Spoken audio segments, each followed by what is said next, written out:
Muy buenas tardes para todos, sean bienvenidos a este nuevo espacio de Tardeando con Historia.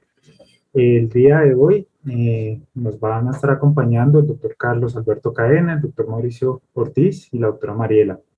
Como siempre, les recuerdo que todas las preguntas que ustedes tengan nos las pueden hacer por medio de nuestro chat vía Zoom o vía Facebook. Estas preguntas serán compiladas al final y se las haremos a nuestros exponentes. Le doy la palabra a la doctora Mariela, vicepresidenta de la Fundación. Adelante, doctora.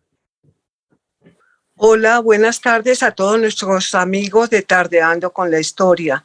Es un placer tenerlos aquí acompañándonos en una tarde en que queremos conmemorar no solamente la memoria de Napoleón, sino la memoria de la persona que nos enseñó a estudiar a Napoleón, un gran francés, Philippe Montanari. Philippe murió este año y realmente ha sido una pena muy grande. Saludamos a su esposa, doña Amparo Arboleda. Philippe amaba a Napoleón, yo creo que muchos franceses también lo aman, y trajo aquí la delegación de la Sociedad de Historia Napoleónica. Después de desaparecer él, fue nombrado Mauricio Ortiz, a quien tengo el gusto de presentar ahora, como delegado presidente de esta Sociedad de Historia Napoleónica. Hoy vamos a recordar a Philippe y vamos a hablar también de Napoleón, la herencia de conocimiento que nos dejó Philippe. Sean bienvenidos todos. Mauricio, tienes la palabra. Muchas gracias, Marielita. Voy a leer esto en este documento en memoria de Philippe Montanari. Philippe impactó a quienes estamos presentes y a muchísimas personas más con su extraordinario don de gentes, su energía, sus enseñanzas, el respeto por cada uno de sus amigos, por su entusiasmo por los temas relacionados con los dos imperios, con la literatura francesa y con la vida misma, todo lo cual guarda correspondencia con su distinguida trayectoria. Fue oriundo de París, aunque sus estudios de nivel profesional en Derecho los realizaría en la Universidad de La Plata, Argentina, y de nuevo en su patria chica, los de Literatura y Civilización Francesa. De ahí que fuera profesor de literatura francesa en la New School University de Nueva York, en Hunter College, en Pace University y en el Fashion Institute of Technology, donde alcanzó un singular prestigio. Su formación y su condición de políglota, habida cuenta del dominio del francés, el castellano, el inglés y de un razonable conocimiento del italiano, unida a un rasgo característico de su personalidad. Su talante conciliador, sin duda, le permitirían desenvolverse con solvencia durante 3 décadas como funcionario de la Organización de las Naciones Unidas. Quiso a Colombia, a la cual conoció de la mano de Amparo, su compañera del alma y su apoyo permanente. Fue acogido por nuestra ciudad capital, que le abrió las puertas al valorar su aporte intelectual y en consecuencia no fueron merecidas designaciones como la de miembro honorario de la Sociedad Bolivariana de Colombia y la de miembro correspondiente de la Academia de Historia de Bogotá, por mencionar solo 2 de los reconocimientos que le produjeron una íntima satisfacción. Estos, a su vez, se suman a las membresías del exterior como de la Junta Directiva de la Asociación Cultural Francófona de las Naciones Unidas, la American Association of Teachers of French de los Estados Unidos, la Napoleonic Historical Society de Estados Unidos y la International Napoleonic Society de Canadá. Su más conspicua realización en nuestro medio, indudablemente, se concretó en obtener la delegación del Souvenir Napoleonien, Sociedad Francesa de Historia Napoleónica en Colombia. Desde cuando le fue confiada la representación de la ilustre Sociedad Francesa, Philippe desplegó una febril actividad que en pos de su consolidación continuó más allá del logro obtenido y solo conoció pausa con su partida. No podía ser de otra manera. Para quien había hecho del estudio, difusión y defensa de los dos imperios napoleónicos el meollo de su actividad intelectual. Fuimos entonces testigos admirados de su dimensión como ser humano y la manera como entregaba sus conocimientos en forma abierta, carente de egoísmo y sin menoscabo de autoridad en la materia. Solo hoy nos resta pedirle al Señor que le permita inspirarnos de alguna manera para continuar su obra como digno homenaje a la memoria del amigo que nos hizo la vida más amable, nos enriqueció el intelecto y nos ofreció un valioso ejemplo vital. Muchas gracias. Gracias, ingeniero Mauricio.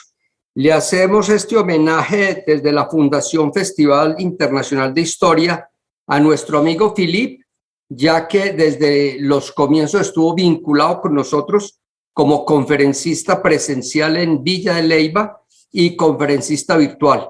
Fue un admirador y un amigo de esta fundación, así que es la razón por la cual hacemos este homenaje. Además que hoy vamos a tratar el tema de Napoleón. Y vamos a empezar con la charla, el primer hito de el ingeniero Mauricio Ortiz. Mauricio es consultor profesional, especializado en las áreas de administración, marketing, relaciones industriales y manejo de recursos humanos. Su experiencia en el campo incluye la realización de varios seminarios, consultoría, como gerente de recursos humanos en Dow Química, como gerente de Nexon, de selección y reclutamiento en Nexon. Mauricio es actualmente presidente de una CEO que está en 160 países con 16.500 empleados en todo el campo de consultoría. Es presidente de la Junta Directiva de Parquesoft, presidente y miembro del Foro de Presidentes y actualmente, como ya se dijo, es el delegado parisino en el Souvenir Napoléonien. Entonces, con esto, Mauricio, tienes la presentación de tu primer hito y te escuchamos. Gracias, Carlos Alberto. Muy amable. No.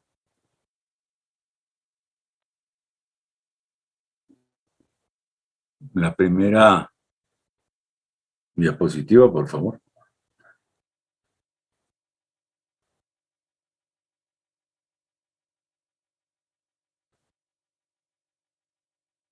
Muy bien. En primer lugar, me voy a referir al nacimiento de Napoleón en Córcega y su entorno familiar. Resulta que un año antes del nacimiento de Napoleón, pasó Córcega de pertenecer a Italia para unirse a Francia. La siguiente, por favor.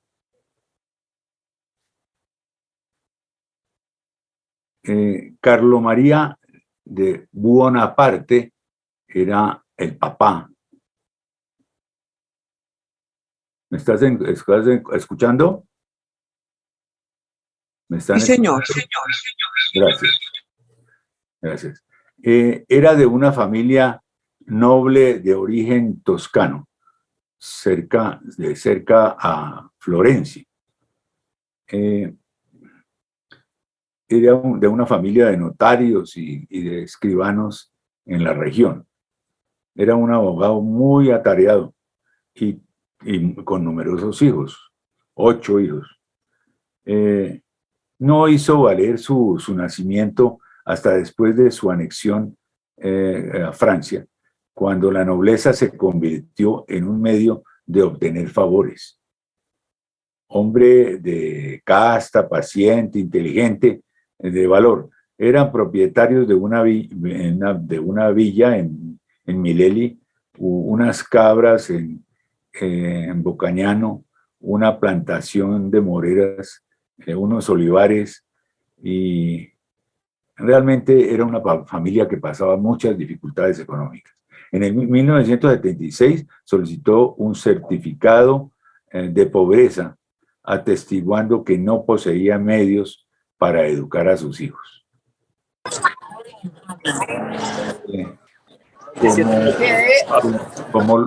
Como les explicaba, Francia había anexado a Córcega un año antes del nacimiento de Napoleón, y el papá Carlos María de Bonaparte, partidario de la independencia de Córcega, peleó al lado de Paoli. Paoli era quien encabezaba en las revueltas para independizarse de Francia. Hasta que el conde de Vaux, en mayo de 1769, en Pontenuevo, lo venció a Paoli. Entonces, el papá de Napoleón se adhirió a la causa francesa y consigue de Monsieur Marbeuf ser diputado de la nobleza en los nuevos estados de Córcega y becas para sus dos hijos mayores en Francia. Entonces Napoleón así podía entrar a la academia militar en Brienne. Murió de cáncer en el estómago antes de cumplir los 39 años. Y veía en Napoleón al heredero, quien iba a sostener la familia, como así sucedió. Inculcó a sus hijos, y en especial a Napoleón, el amor por la lectura. Era masón y les hacía hincapié en los principios de libertad y tolerancia. Le explicó a Napoleón, y eso es una investigación que yo he hecho, que el más grande escritor y poeta toscano era Dante, y le recomendó la lectura de la Divina Comedia, entre otros, como la tolerancia durante la Primera República. Curiosamente, años después, en la redacción del Código Napoleónico, la escatología de los pecados en el infierno le sirvió de base a Napoleón para intervenir en la redacción del Código Napoleónico, además pues del Código Romano, etcétera, etcétera. Se casó a los 18 años, Carlos María de Bonaparte, con María Leticia Ramolino, que también era de una familia noble de origen genovés. Y el padre de ella servía a la República de Génova. Ella se casó a los 14 años. Era la típica mamá italiana, o mejor corsa, de temperamento recio, ahorrativa, y porque tenía que mantener y levantar a los 8 hijos. Les inculcó el orden, el baño diario, que para esa época no era muy común, la disciplina y el estudio. Y cada rato les decía un dicho que tenemos también aquí en Colombia: lo que no mata engorda, porque como tenían tantas dificultades, entonces eso ayudaba. Murió a los 86 años en Roma. ¿Quieres pasar la diapositiva, por favor, Carlos? Gracias. Ahí está María Leticia Ramolino, que murió a los 86 años en Roma. Sigue, por favor. Esta es la casa donde nació Bonaparte, en Ajaccio, en Córcega, el 15 de agosto de 1769. La siguiente. Esta es la familia Bonaparte. Como ustedes pueden ver, ahí está la María Luisa, archiduquesa de Austria, casada con Napoleón I, la segunda esposa de Napoleón, y tuvieron un hijo, Napoleón II, que murió a los 21 años de edad. El papá de María Luisa era el emperador de Austria, que fue enemigo de Napoleón, curiosamente. Otra hermana era, perdón, la esposa de la primera esposa de Napoleón, Josefina, que se llamaba María Joseph Ross Thatcher de la Pallerie. Ella había nacido en Martinica, en el continente americano.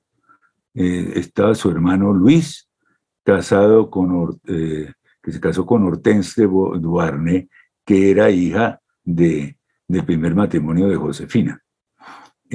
Hijo de ellos fue Napoleón III.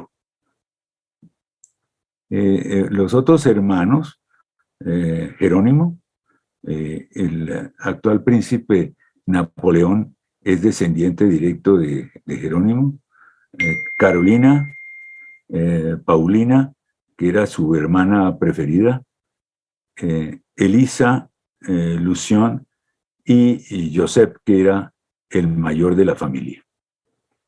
El siguiente, por favor.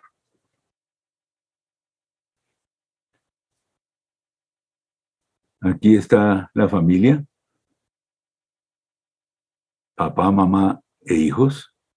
Siguiente. Y aquí están toda la genealogía de la familia, de la familia, de descendientes de la familia Pallavicini, Carlo María Bonaparte. Y Joseph fue rey de España, que los españoles lo bautizaron Pepe Botellas, pero después hablaremos de eso. Napoleón, rey emperador de Francia, y al año de ser coronado Napoleón fue nombrado rey de Italia, que es algo que no se menciona mucho, pero así fue. Lucián, Luis, que fue rey de Holanda, y sus descendientes están gobernando. Paulina, esposa de Leclerc, que era la princesa Borghesa, Carolina y Jerónimo, etc. Algo muy interesante es que María Bonaparte se casó con Andrés de Grecia, hermano de George y casado con Alicia de Battenberg. Y su hijo era el príncipe Felipe de Edimburgo, quien recientemente falleció. Continuamos, por favor.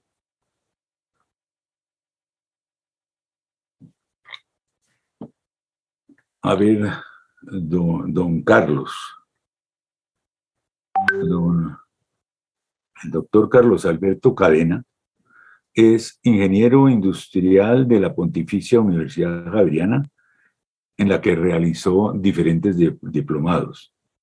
Ha desarrollado su carrera profesional en el área de seguros y desde 1986 se desempeña exitosamente como gerente de Proteger Limitada. Es miembro del Foro de Presidentes, de la Cámara Colombiana de Infraestructura, del Club Rotario y de la Fundación Quindío 21.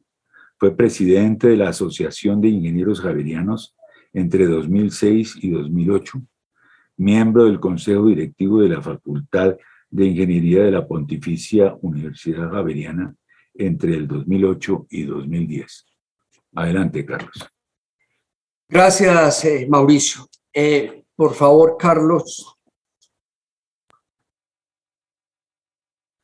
Adelante.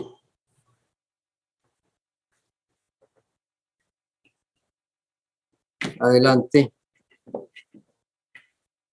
Bueno, aquí nos deja Mauricio de Córcega y esos primeros años, realmente hasta cuando Napoleón tenía 10 años, que su padre, esas eran las embarcaciones, viajó a Francia.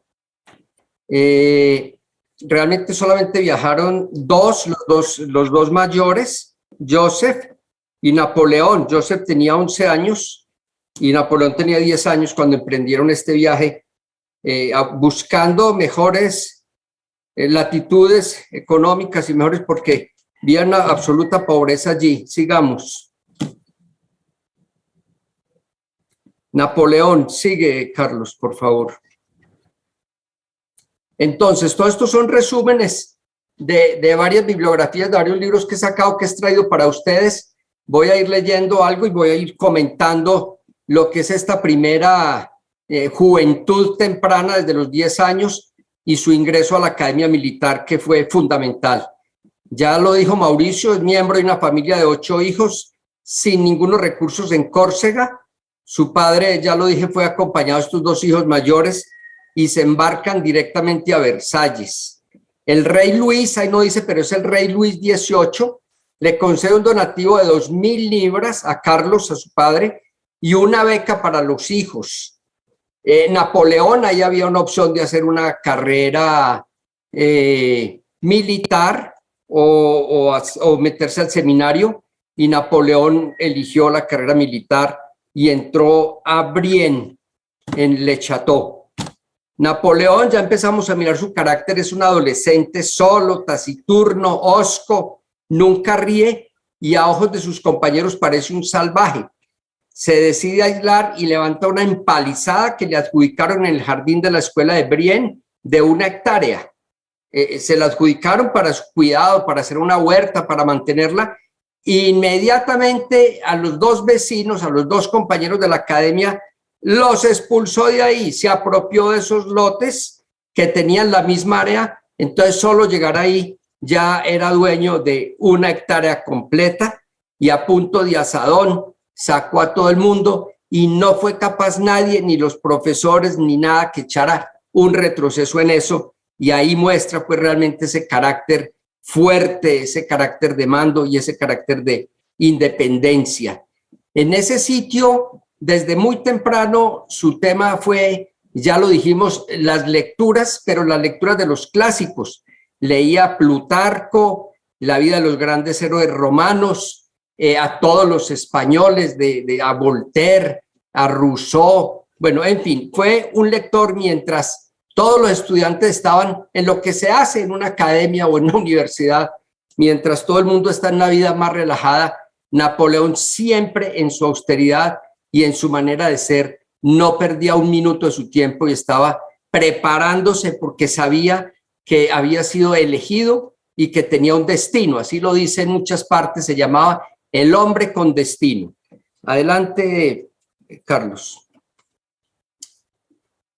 Para 5 años, esta es la Academia de Brienne, 5 años donde fue absolutamente humillado por falta de dinero de parte de todos sus compañeros y prefiere enfrentarse completamente a ellos, así está que pagar calabozo, pero su sueño, que no lo deja desde el primer instante, lo tenía fijo. Ahí en esa filmina que pasamos anteriormente vemos cómo él veía en ese barco ya a su Córcega y después más adelante la vio ardiendo y se prometió que iba a ser el libertador de su patria, no solamente para devolvérsela a Italia, sino para liberarla completamente de Francia. Vuelvo y digo, no cesa de leer y estudiar desde los 14 años, leía Montesquieu, Rousseau, Voltaire y se volvió un precoz reflexivo. A los 16 años ya es subteniente, luego de 1 año de estudios en la escuela militar. Sus superiores en la Academia bien escriben de él: es reservado y trabajador, prefiere el estudio a todo tipo de recreo, gusta de la lectura de los buenos autores, aplicado a las ciencias abstractas, silencioso y amante de la soledad, caprichoso, altivo y extremadamente propenso al egoísmo, de pocas palabras, enérgico en sus respuestas, pronto y mordaz en la réplica, mucho amor propio, ambicioso. Digamos que más adelante Mauricio lo va a ver las memorias que él escribió en Santa Elena y que las tenía que escribir porque pues ya había perdido y estaba vencido. Los ingleses estaban gobernando allí y él escribió esas memorias porque sabía que la historia la escriben los vencedores. Y si él no escribía sus memorias, pues corría el riesgo de que realmente todo lo que hizo, que lo vamos a ver, hubiera quedado en el olvido. Bueno, ahí se muestra muy bien el carácter de Napoleón. Es una persona absolutamente reflexiva, intuitivo, capaz de unir todo lo que es físico con lo intelectual y con la abstracción. O sea que eso fue lo que hizo en las batallas, capaz de aplicar su mente para mirar en su mente, por ejemplo, cómo se ganaban las batallas, cómo las construía, cómo atacaba al ejército enemigo o cómo escribía un código. Todo lo tenía primero en su mente y él dice, basta con tener uno en la mente lo que quiere realizar y ya el hecho de una batalla o escribir un código, pues es muy sencillo. Y él lo tenía absolutamente en su cabeza y no, su temperamento no permitía, no era un hombre que le gustara hacer correr la sangre. Lo que pasa es que si alguien se interponía en sus propósitos, pues tenía que pagar las consecuencias de ese hecho y Napoleón no importaba lo que pasara, lo importante era cumplir el objetivo que tenía. Uno, volver a Córcega como libertador y otro, hacer de Francia realmente el desarrollo europeo total y salir, digamos, de la monarquía para volver al Estado europeo, un mundo modernista como realmente lo logró. Adelante. Adelante, Carlos. Bien, Carlos. 3 impulsos animan su corazón juvenil. Despreciar y utilizar a sus semejantes por regla general. Ahí tienen los principios de su juventud. Escapar de las garras de la pobreza, que a bien lo logró, y aprender lo más pronto posible a fin de poder gobernar a los demás.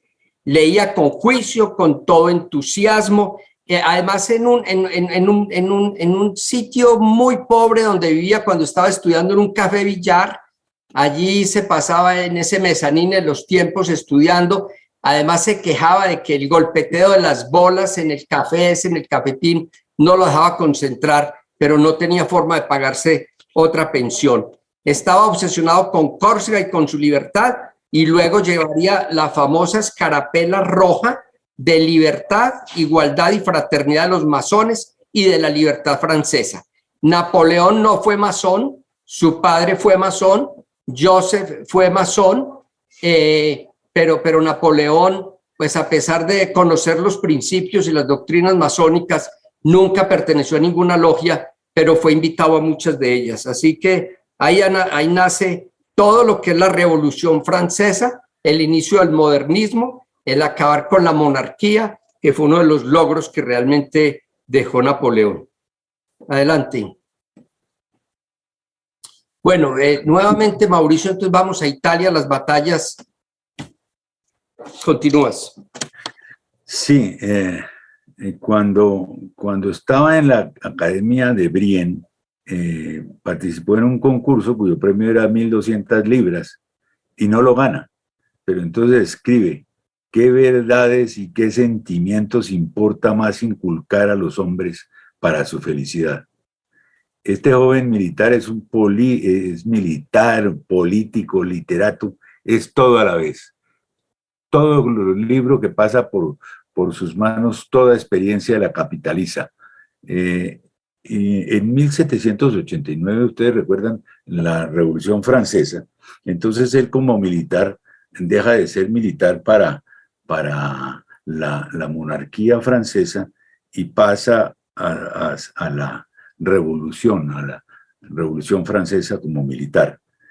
Entonces viene un acontecimiento muy interesante porque él tiene 26 años.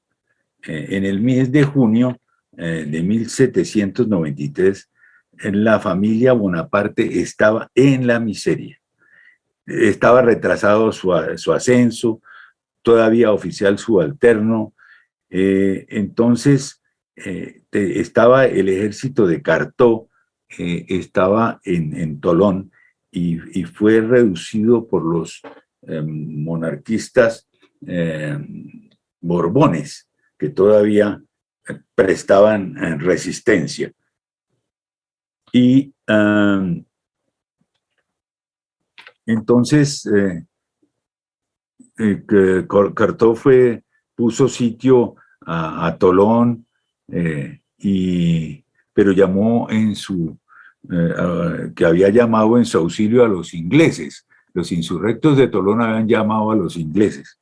Entonces, vino Napoleón ya como capitán y con su convoy llega a Niza y se encontró al jefe del batallón Don Martán, que mandaba la artillería, y él que acababa de ser gravemente herido.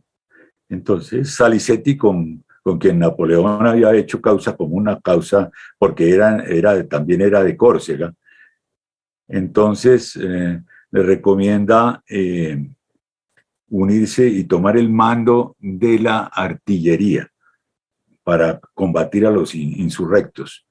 Es así como Napoleón estudia los planos de la ciudad. ¿Quieres mostrar la siguiente, Carlos? Entonces, hay una entrada, hagan de cuenta ustedes, como Boca Chica, y entonces él ve el mapa y dice, no, la única manera para cerrar esta ciudad y e impedir que vengan los ingleses es cerrando la Eguillet, que era esa isla en la mitad.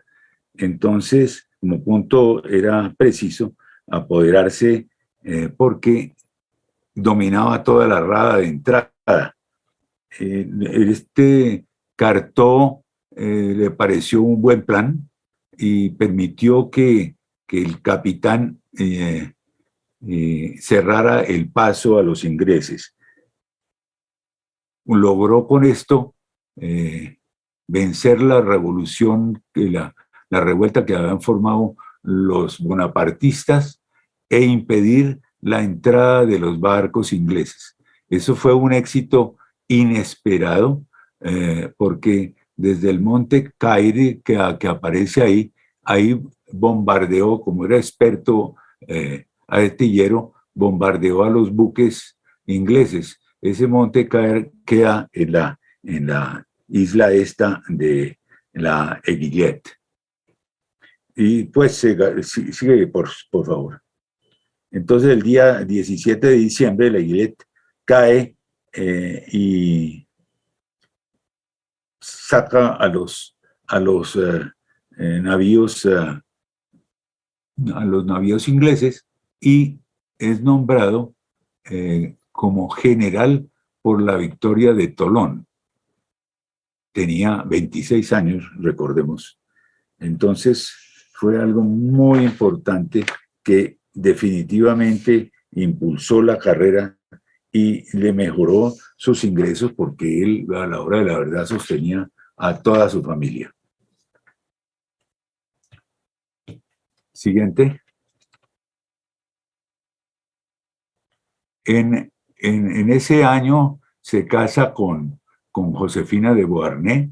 Beauharnais porque ella estaba casada con un noble francés en primeras nupcias y, como les decía, ella era antillana, americana, porque el papá tenía plantaciones de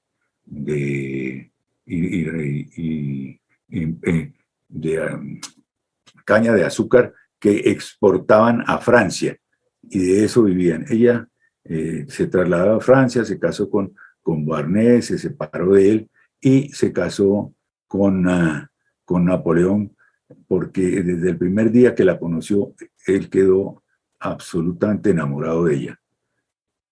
Seguimos, por favor.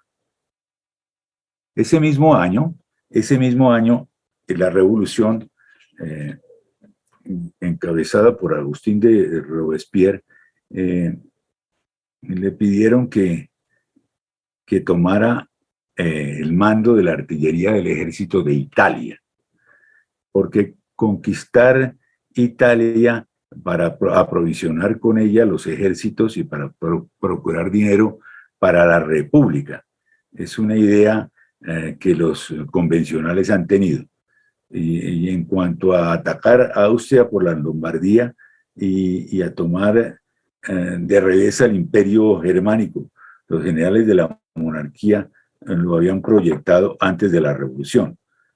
Esos generales eran Catinat, Villiers, etcétera, que habían precedido a Bonaparte. Carlos III y Francisco I habían querido hacer lo mismo, y esa ruta de la República la emprende Napoleón. Entonces vienen varias batallas que libra Napoleón con un gran éxito. La primera de ellas es la campaña en la batalla del puente de Arcole. Seguimos, por favor.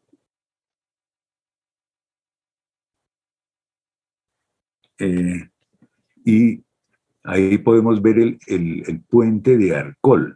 Y él, con una bandera, se va adelante del ejército. Y sus amigos Marmont y Junot van con él adelante, y uno de ellos muere porque se atraviesa ante una bala que iba directo al cuerpo de Napoleón. Logra pues un éxito impresionante, porque logra pasar el puente y vencer a los enemigos en esa batalla, para tomarse Arcole en Italia. Viene la batalla del puente de Lodi también en ese mismo año. Va recorriendo y va ganando batallas en una forma impresionante. Los mismos generales y los mismos del directorio en Francia quedan aterrados de la velocidad y de la enorme estratega que ven en Napoleón, porque es ambicioso, pero flexible, y es en algún modo arrogante. Y entonces, por ejemplo, Carnot, luego de que había perdido un territorio, exclamó el mismo Bonaparte: si yo estuviera allí, los austríacos estarían bien pronto derrotados. Porque también estaba Carnot, o sea, él no era la única persona que estaba luchando en los territorios italianos, también estaba Carnot. El éxito se debe a su extraordinaria espíritu superior, y el éxito pues le asegura de cada batalla más seguro se va sintiendo. Posee genio militar y don de la política. Al enemigo lo desconcierta por un arte de combatir tan audaz y nuevo, cuando sutil en el arte de negociar. En el momento de negociar es muy cuidadoso, muy diplomático, pero sabe que tiene la capacidad de ganar. Empieza esa ofensiva final el 9 de abril de 1796. Entonces, ya el mismo 14, tras las batallas de Montenotte, de Milésimo y el combate de Dego, nos ha dividido al ejército austríaco. Es que estaban combatiendo contra el ejército austríaco, que también quería mantenerse en posesión de Italia. Entonces, es dividido. Y el 17 llegan los franceses a las alturas de Montesemolo, desde donde descubren la llanura. Y como decía Carlos al comienzo, Aníbal cruzó los Alpes, dice Bonaparte, dirigiéndose a la inteligencia del soldado. Nosotros los hemos bordeado. En lugar de hacer el mismo recorrido que hizo Aníbal, le dio la vuelta a las montañas, y en 2 semanas abre los caminos del Piamonte y la Lombardía.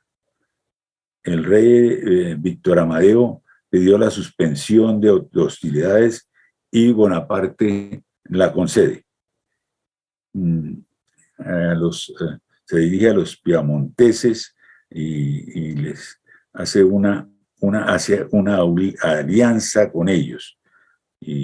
O sea, todos esos golpes de audacia, entonces los veteranos le aplican el título de pequeño cabo, que después los ingleses, ese tratamiento de pequeño cabo, que era de cierta manera positivo y simpático, los ingleses lo tomaron de pequeño cabo y hablaban de él en esos términos cuando estaba en batallas y en confrontaciones con él.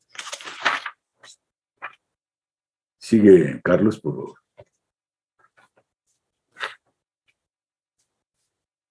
Aquí está otra de las batallas en Italia, la batalla de Rivoli.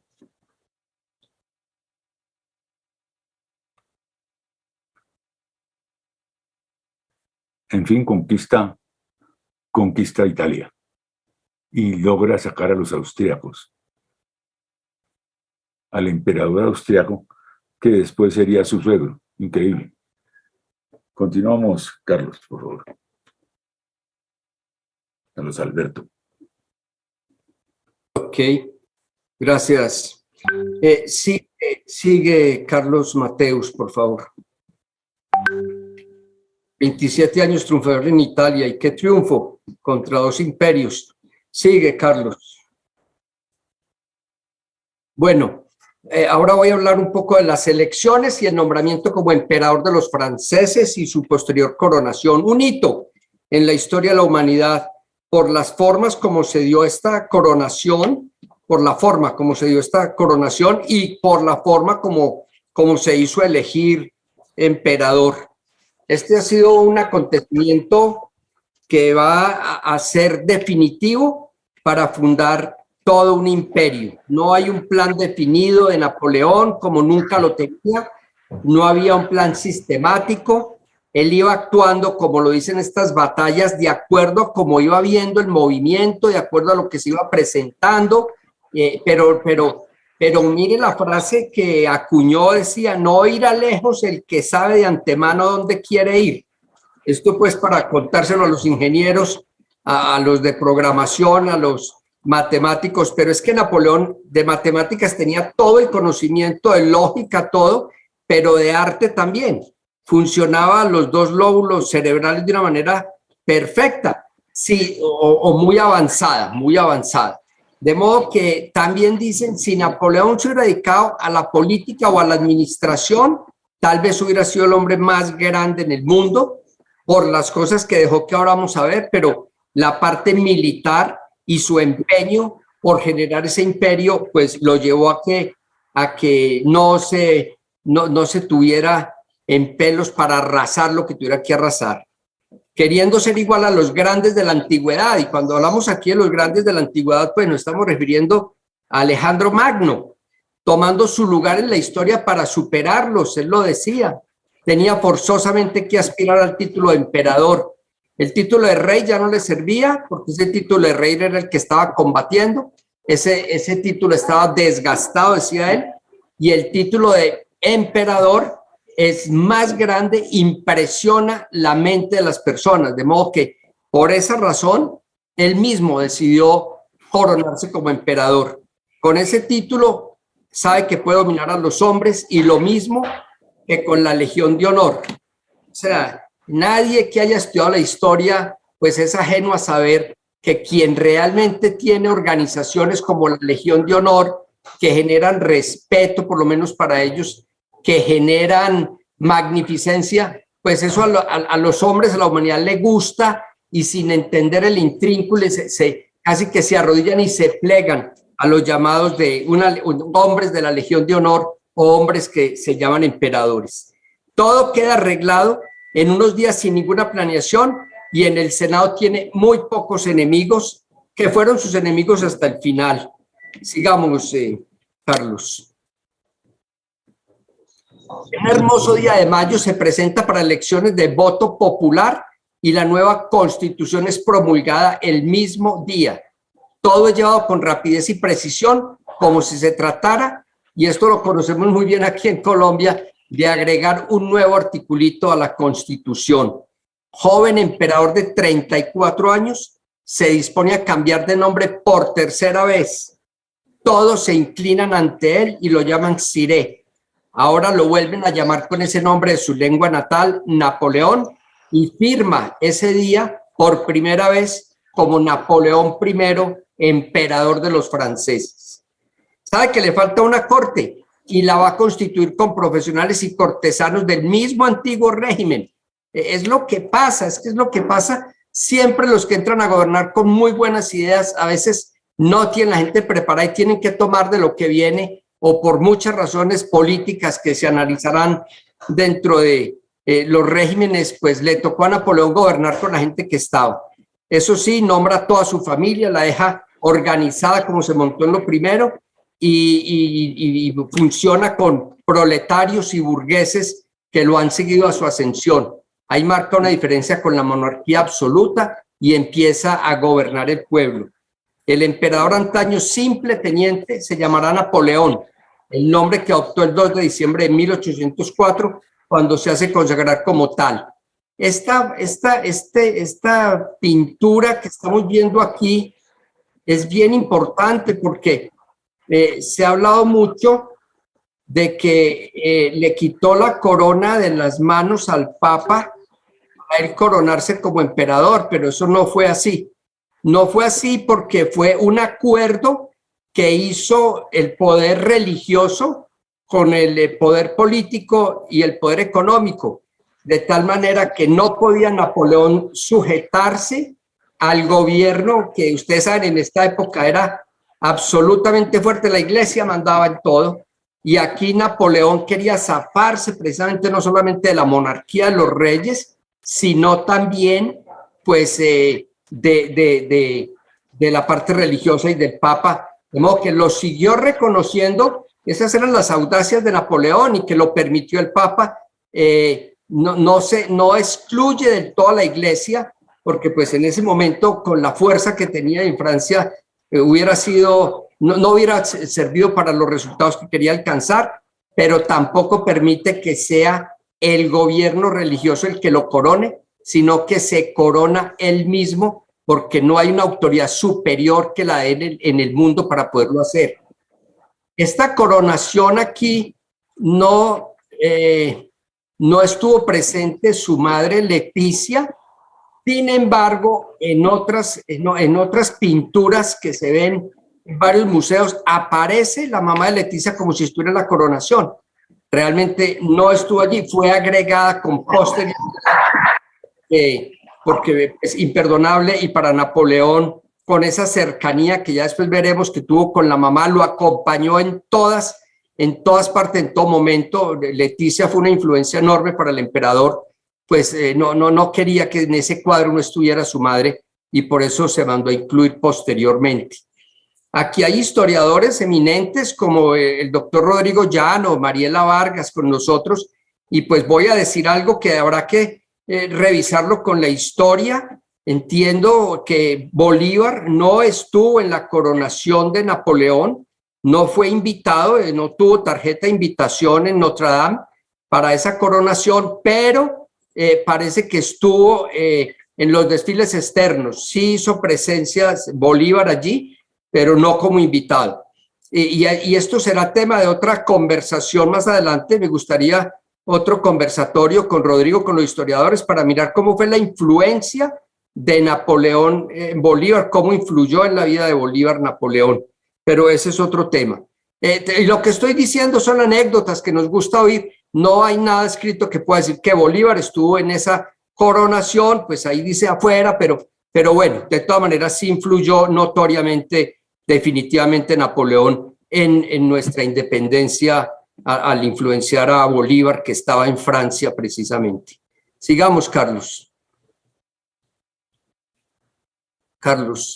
Bueno, aquí la fundación va a hacer unos comerciales, llamémoslo así, va a hacer una presentación y dar unos informes acá. Entonces, nos quedamos con la fundación. Gracias.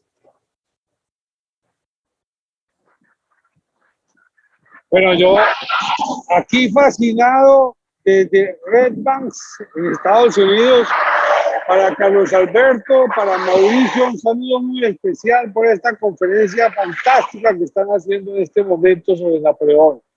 Estamos absolutamente entretenidos acá oyendo todas estas maravillas y esperamos realmente que la fundación tenga un momento muy especial y desarrollemos todo esto con un saludo muy especial por dos amigos entrañables de la Sociedad Napoleónica, como Philippe Montanari, como Luis Guillermo Icardi, que desafortunadamente el COVID se los llevó, y que esperamos realmente que la Sociedad Napoleónica tenga este brillo que hasta el momento ha tenido.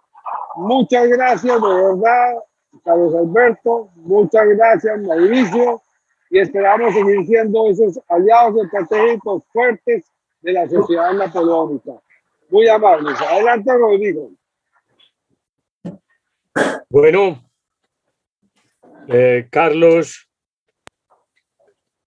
le estamos pidiendo a todos nuestros amigos que nos apoyen con un bono solidario de 150.000 pesos, que es necesario para mantener la fundación que ya lleva 4 años, el festival del 18, el del 19, el virtual del 20, el virtual del 21, pero la fundación también con sus productos Tardeando con la Historia, museos, tardecitas con la historia, tiene un montón de gastos que le agradecemos a todos nuestros amigos que nos colaboren con ese bono solidario.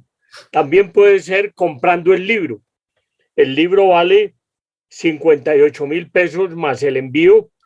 Tiene una serie de ejes temáticos: el bicentenario, culturas ancestrales, voces y experiencias de la historia, historia de las regiones, historia urbana, contrahistoria o historia contrafactual, las revoluciones del siglo XX, arte y moda y ciencia y tecnología. Es el producto del segundo Festival Internacional de Historia que hicimos en Villa de Leyva en el año 2019. Es también una forma en que nos pueden colaborar comprando este libro, que realmente será muy importante en la biblioteca de cada uno de ustedes. En el próximo miércoles tenemos a Tardecitas con la Historia, Felipe Chávez, el renacimiento de Rafael, Miguel Ángel, Donatello y Leonardo. Es un programa para invitar a todos los niños que tengan alguna vinculación con nosotros, los sobrinos, los nietos, los vecinos. Realmente ha sido un programa que ha venido creciendo en audiencia y ya van participando más de 100 niños cada miércoles en estos programas con Felipe Chávez. Y el próximo sábado tendremos en Tardeando con la Historia al historiador barranquillero Roberto Lastra, miembro de la Academia de Náutica del Caribe. Es un hombre profundamente conocedor del mar y sus entornos. Roberto Lastra nos va a hablar de los otros puertos del Caribe. Siempre se habla de Cartagena, pero no hemos hablado de Riohacha, de Tolú, de Santa Marta. En fin, con él, de la mano de Roberto, vamos a mirar los otros puertos del Caribe el próximo sábado, octubre 9, 4 de la tarde. Están todos invitados.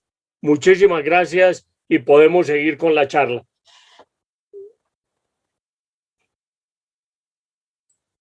Muchas gracias, apreciado doctor Rodrigo. Bueno, vamos a meternos en este acontecimiento de la historia tan atroz. Pues yo diríamos que fue uno de los grandes errores que cometió Napoleón, igual que lo de España. Fueron dos temas funestos que le costaron a Napoleón, efectivamente le costaron, pero bueno, Napoleón en Rusia, y además lo repitieron posteriormente. La historia dice que el que no la lee no la aprende y la repite. Pues ya sabemos lo que le pasó a Hitler también en Rusia y no aprendió lo que le pasó a Napoleón aquí. A ver, la batalla de Borodino tuvo lugar el 7 de septiembre. Perdón un momento.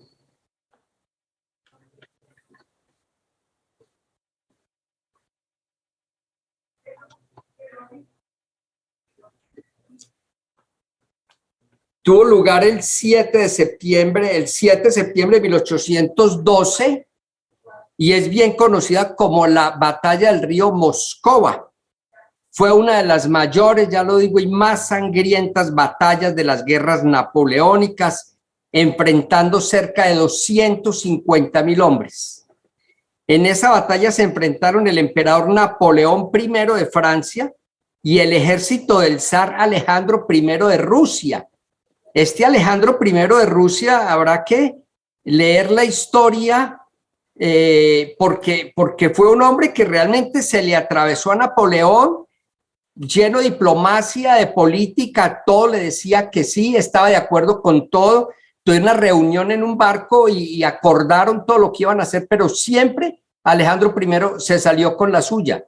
Realmente Napoleón dijo de él, este es el hombre que con toda la diplomacia y sin haber disparado un solo tiro, es el que más problemas me ha dado y me ha generado, no en el campo de batalla, sino en el escritorio y en los acuerdos. Decía una cosa Napoleón de frente y hacía otra completamente diferente. Bueno, es el carácter de los rusos.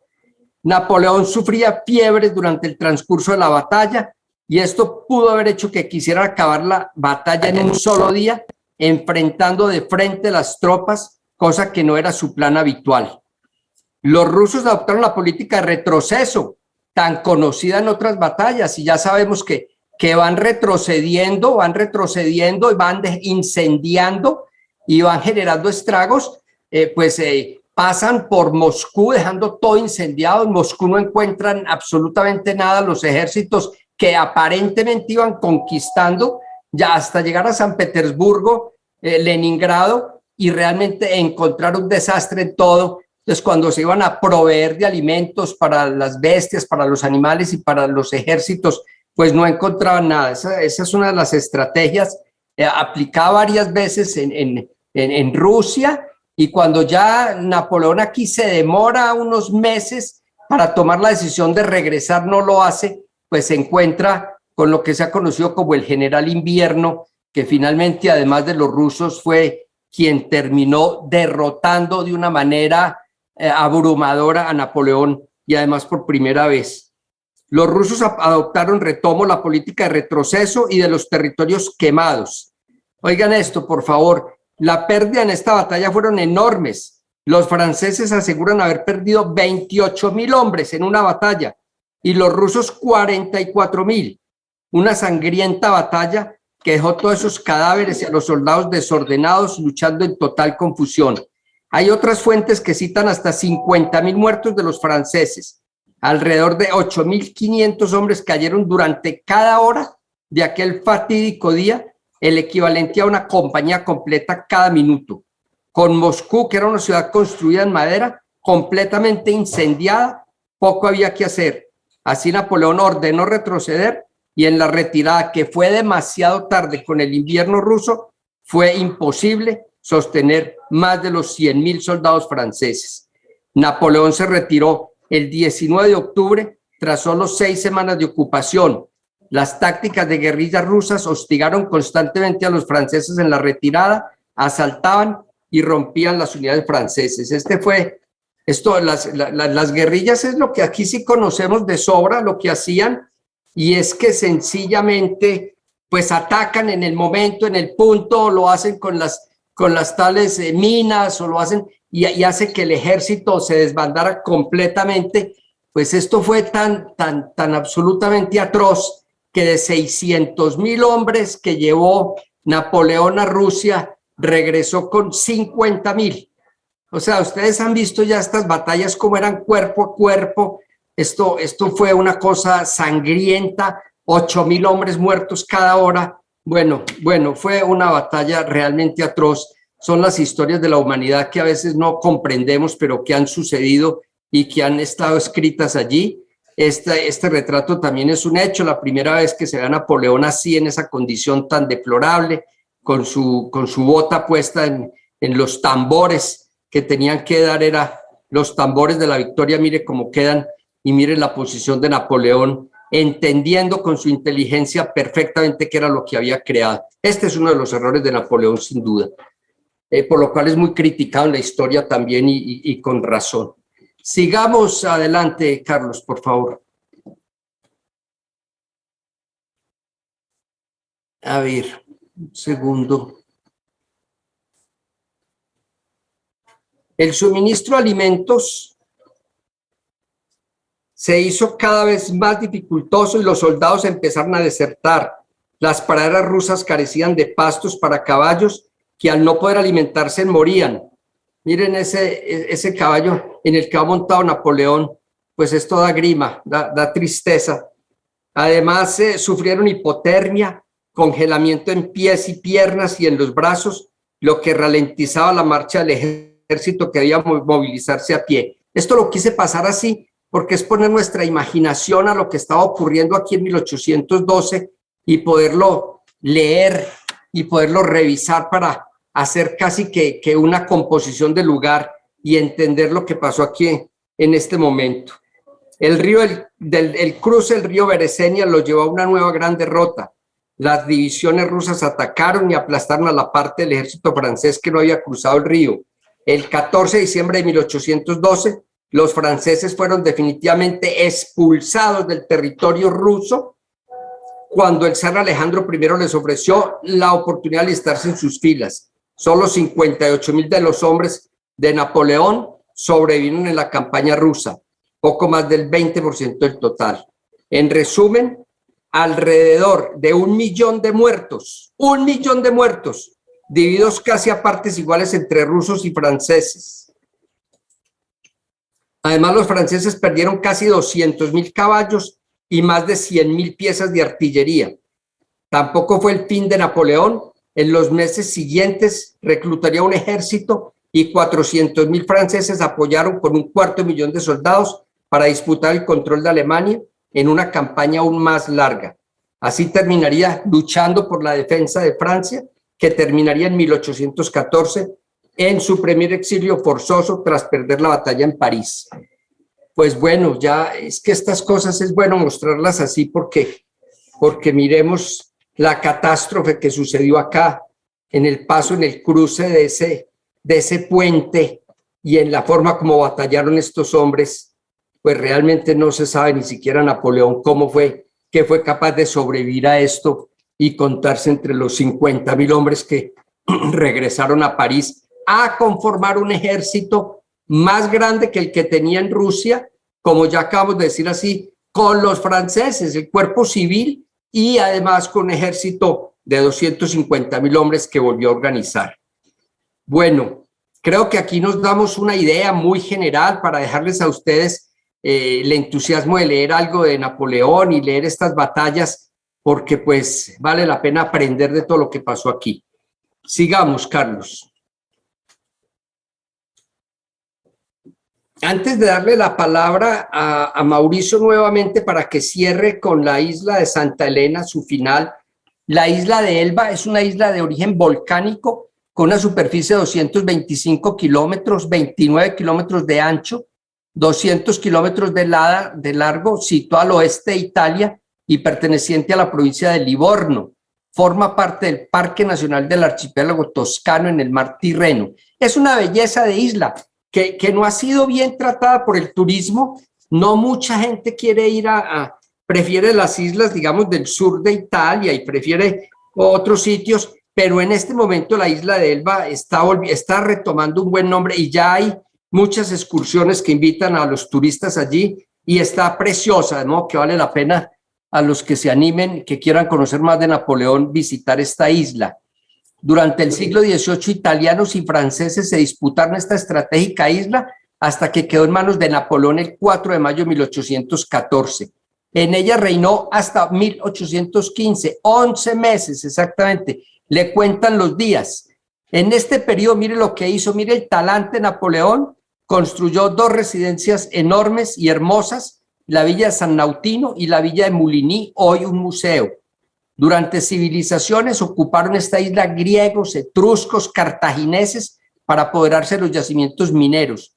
Luego los romanos iniciaron hermosas vides y construyeron villas. El 11 de abril de 1814, los artículos 3 y 4 del Tratado de Fontainebleau concedían a Napoleón la isla de Elba y las pequeñas islas de Montecristo y Pianosa. Vamos a ver qué dejó Napoleón cuando salió de Elba. Sigamos, Carlos, por favor. Bueno, el dimitido emperador llegó a la isla, era dimitido el 3 de mayo de 1814 y la abandonó 11 meses más tarde para irse al periodo después de los 100 días que culminó con la batalla de Waterloo. Posteriormente Napoleón fue enviado a Santa Elena, ya hablaremos de eso. Elba la llamaron una jaula de oro, donde estuvo Napoleón en 2 mansiones y 1000 hombres a su cargo. Allí Napoleón fue nombrado príncipe soberano. Llegó acompañado de su madre Leticia, como dijimos atrás, de su hermana, vigilados por cientos de espías por el gobernador de la isla. Josefina falleció sin que Napoleón pudiera asistir a su entierro. Su segunda esposa, María Luisa, no quiso acompañarlo en el exilio. Napoleón, de 45 años, ha perdido el poder que había disfrutado. Sigamos. Bueno, queridos amigos, todos de la Fundación Festival de Historia, termina aquí este abrebocas de presentación. De Napoleón se escriben 200 libros al año todavía. Napoleón dijo que muchas personas después de él iban a hablar de él, iban aún por los códigos, pues iba a ser realmente reconocido y todavía, y es así, de modo que hay mucha literatura para leer. Yo me despido de ustedes, muchas gracias por la atención y los dejo ya en manos de Mauricio para rematar esta charla en Santa Elena, donde sufrió Napoleón indeciblemente y allí murió en 1821. Entonces, Mauricio, tienes la palabra y a ustedes todos muchas gracias. Muchas gracias. Carlos, quiero agregar a tu presentación en la coronación de Napoleón, que hay tanta controversia alrededor de eso. En 1801 se firmó, Napoleón firmó un tratado, un concordato con la Iglesia Católica, porque él había dado un golpe de Estado y como primer cónsul contra el Directorio en 1799 y se proclamó primer cónsul. Y era crucial llegar a un acuerdo con la Iglesia Católica para la estabilidad de su régimen y la consolidación de los logros de la revolución. Y pues había cosas especiales que la respetaba la religión católica, pero no era la religión oficial, y para que hubiera extender la tolerancia religiosa a los judíos y los protestantes. Bueno, ¿qué pasó? Perdió la batalla de Waterloo por diferentes razones. Los ingleses comandados por el duque de Wellington lo vencieron en la batalla de Waterloo. Hubo algunos errores importantes y perdió la batalla. Un colombiano está casado con una descendiente del duque de Wellington, Alejandro Santo Domingo, está casado con la descendiente directa del duque de Wellington. Bueno, los ingleses entonces tomaron prisionero a Napoleón y lo llevaron a la isla de Santa Elena. Santa Elena es una isla rocosa, carbónica, en la mitad de la nada, en la mitad del Pacífico, y casi que inexpugnable. Y allí vivió Napoleón casi 6 años, de agosto de 1815 al 5 de mayo de 1821. ¿Sigue, Carlos? Allí está Napoleón cuando lo llevan preso a la isla de Santa Elena. El rey Luis XVIII le asignó algunas personas para que lo acompañaran. Algunos militares que permitieron a los ingleses que lo acompañaran. Sigue, por favor.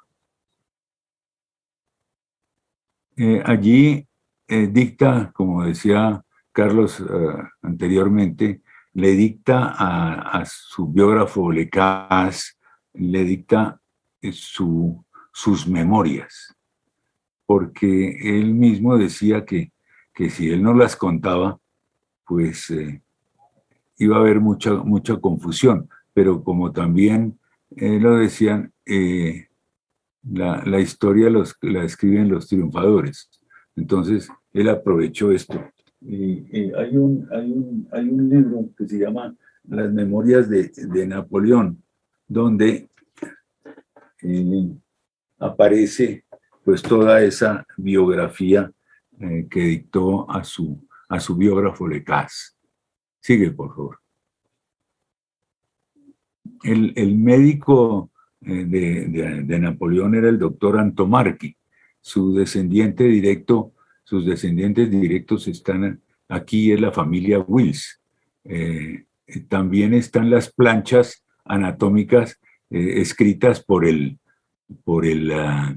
médico de Napoleón, el doctor Antomarchi, y están en la biblioteca de la Universidad Nacional. Una cosa única. El presidente del Souvenir Napoleón vino hace 4 años y lo llevamos a conocer esas planchas anatómicas que él no tenía ni idea que estaban en Colombia, y menos que existiera un descendiente directo del doctor Antomarchi en Colombia. Entonces muere Napoleón en Longwood, en Santa Elena, el 5 de mayo de 1821. Hay muchas historias relacionadas.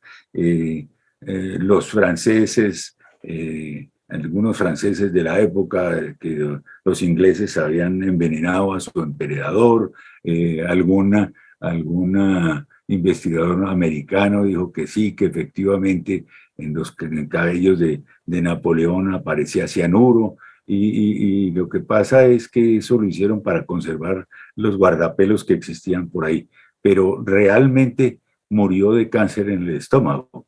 Ese fue su final.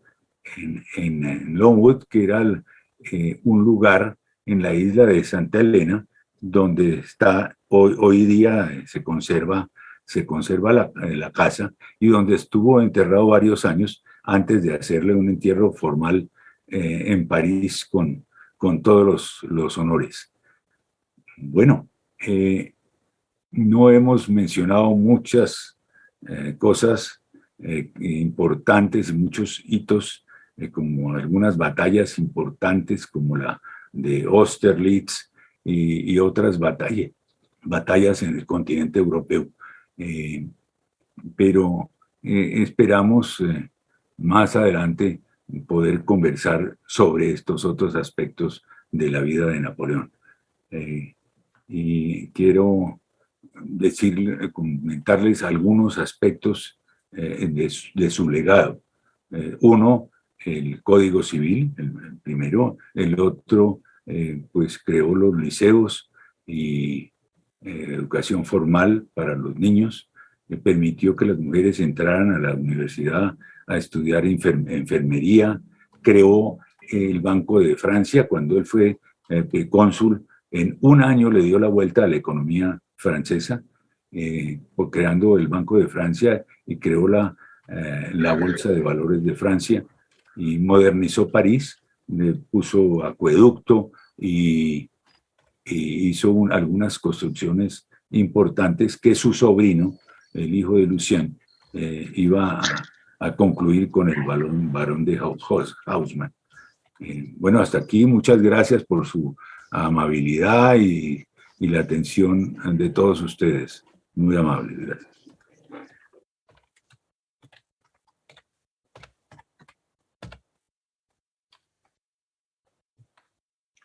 Fantástico, fantástico, Mauricio. Una pregunta.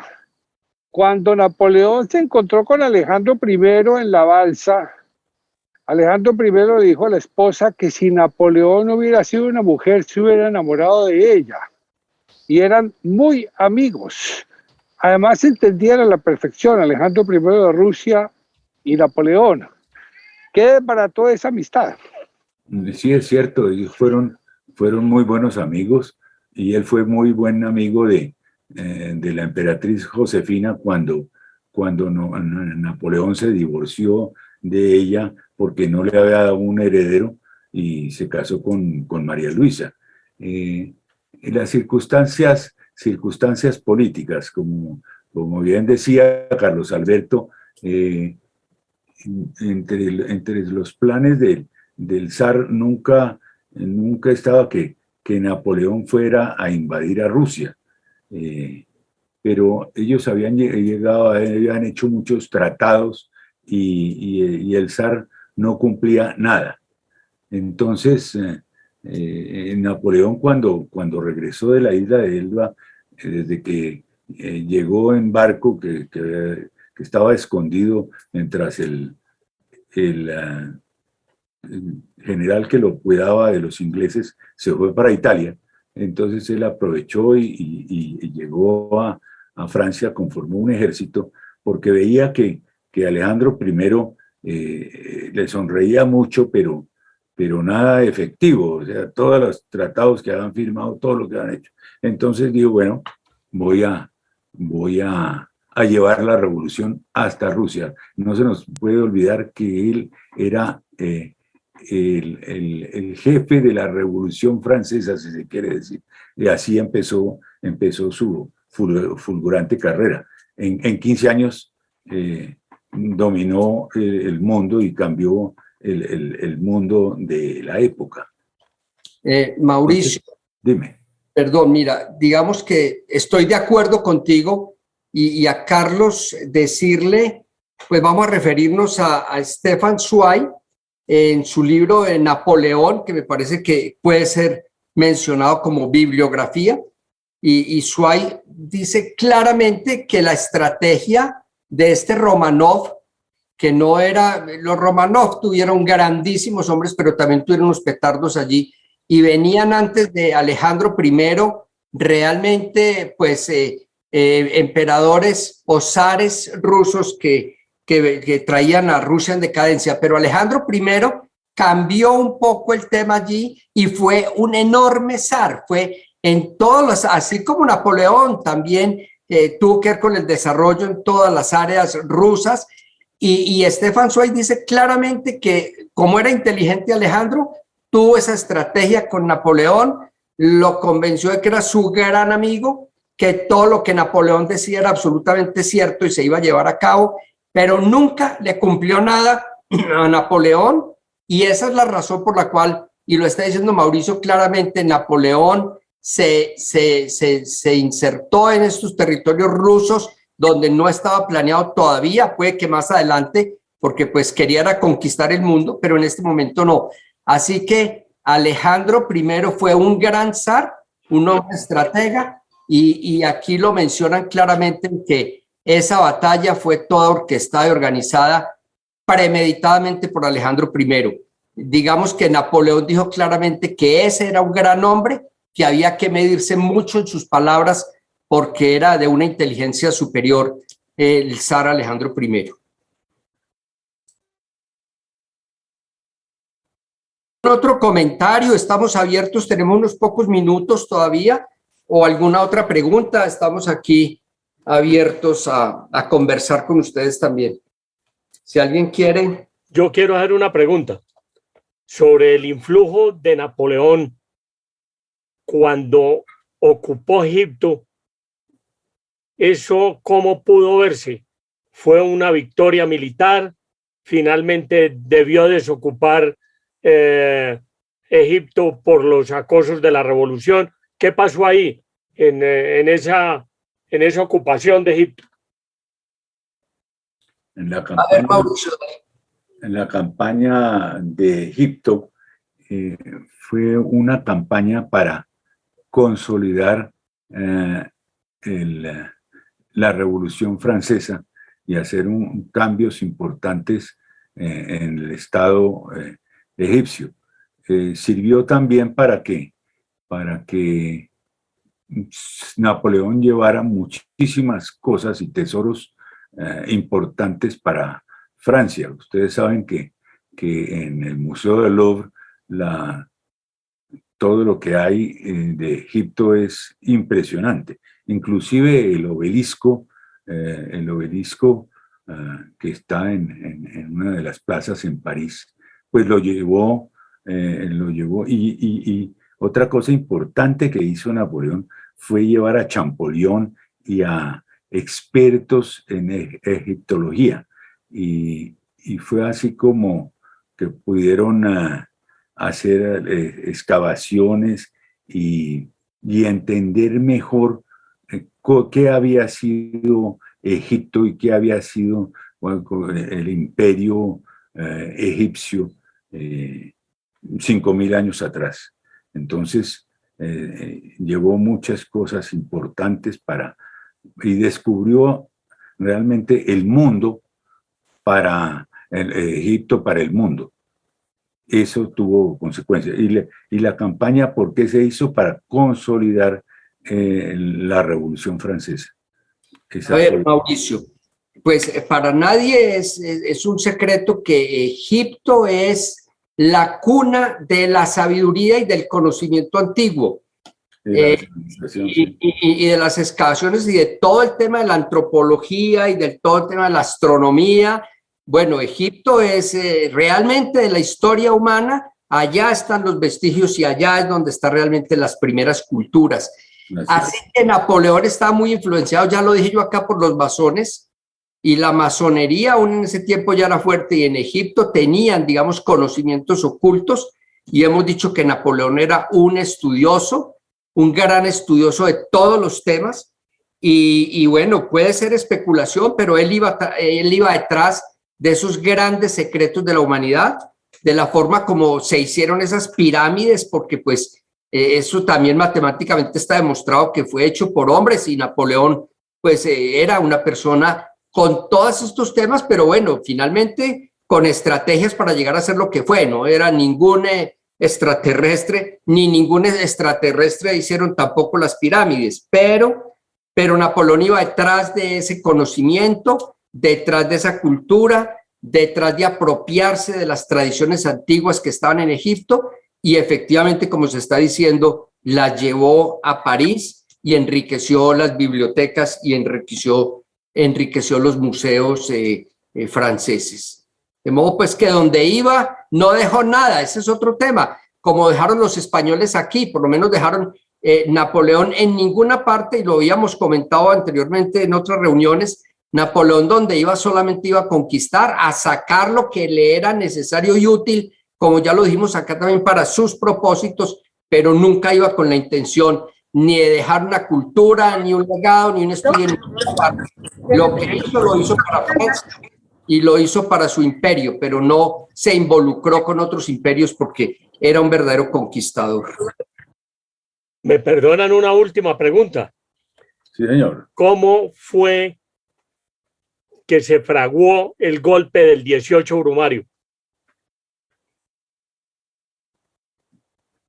Pues es lo más importante el 18 de Brumario, porque pues fue donde se consolidó, pero tú lo hablaste en la pasada conferencia, entonces cuenta un poquito del 18 de Brumario, Mauricio. Sí,